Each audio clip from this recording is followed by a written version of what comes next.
वफा कसरने से किसी ने वफा कसरने से देखा। एक माँ ऐसी थी जिसने शबी है पैगंबर अली अकबर और मौला हुसैन ने शब की नमाजों में जिसे मांगा वो उसके फक्रे यूसुफ ऐसे पे है। उस माँ से पूछो जवानों आप भी यहाँ हो, माँ के दिल से पूछो जब 18 साल का नौजवान अरमान होता है, हर माँ बाप के दिल में अरमान होता है।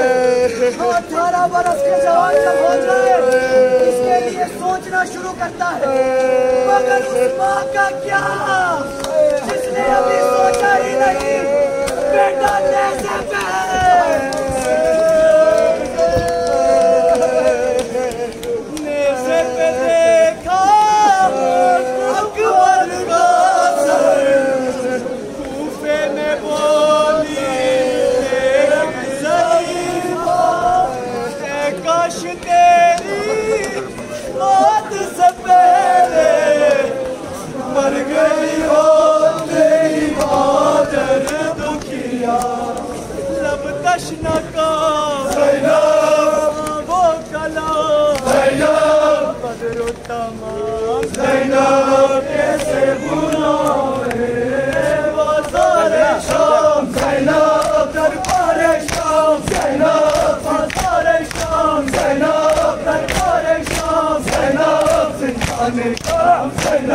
कैसे बुरा है।